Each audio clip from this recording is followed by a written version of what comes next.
Yo guys, Henry here, and welcome to another semi-lazy review. So this is a Samsung Galaxy A04s, and it's the kind of phone you would usually look at when you want to get a budget phone. Okay, so when you pick up this phone, the first thing you would notice or realize is it's all plastic with a huge display at the front with teardrop camera. So the general feel of the phone feels a bit sturdy, but then it still feels like something that isn't really that expensive, and also something that could easily scratch in your pocket. And generally, I like the way the camera bumps in the phone feels so flush.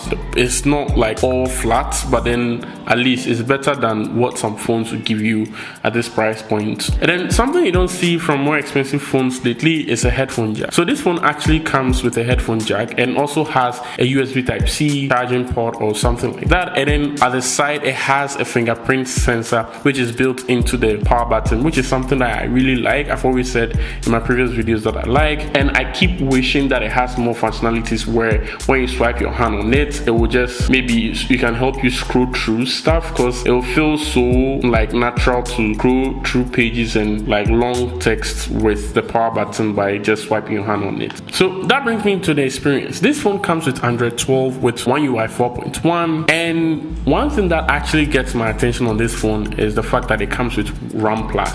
RAM+ is something that started on Samsung's more expensive phones. Like the variant I have here is 3 gigs of RAM with 32 gigs of storage.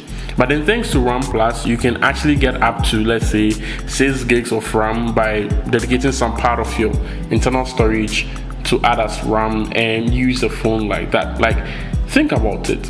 6 gigs of RAM on a supposed budget device. Like, it makes so much sense to me. And then generally the phone feels smooth and all that. It's not the fastest because it runs on a budget friendly version of Samsung's in-house chipset, but yeah, generally I like it. But then one thing that I noticed whilst using this phone is the fact that if you're playing a game like AAA games like, let's say, Call of Duty or Asphalt 9 and then those kind of stuff, the settings is always set to low. And with low settings, the games are able to run smoothly. That is not something I can say for a lot of phones that cost way more than this, and then also you play low and then it keeps lagging and all that kind of stuff. This phone does that. Like, the general gaming experience isn't the best because low quality, but then it's actually not the worst because I actually like how fluid and nice it is. This phone doesn't have a stereo speaker, but then the speakers on this phone actually sounds good-ish. I like it with my limited time spent on it. The cameras or pictures taken with this phone is as you'd expect from a phone of this price point. It's not too flashy, and I would say it's not worse either.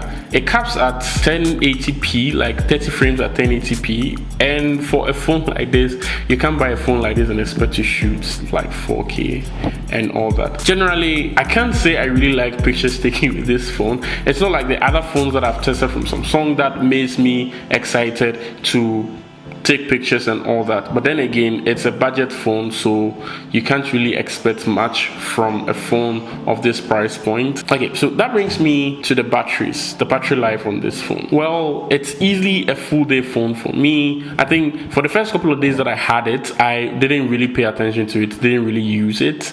But then after a couple of days, I've been using it most of the time for gaming, watching TikToks, sending emails, because why not? And it's able to take me throughout the day, and I like it. It's easily like a full day phone for me, and any phone that has like good battery life like this is something I would easily recommend to anyone without having to think twice. With that said, if you're in the market for a new phone and you want something that doesn't really break the bank and isn't that terrible, this phone is the one you should get. Like, I would totally recommend it for you, because I spend time using it myself, and if it's not something that is good enough, I won't be using it. But then again, if you're someone who likes playing a lot of games, like graphic intensive games, you like taking a lot of pictures for the social media and all this kind of stuff, this phone isn't for you. Either way, thanks for watching, and see you guys in the next one. Goddamn.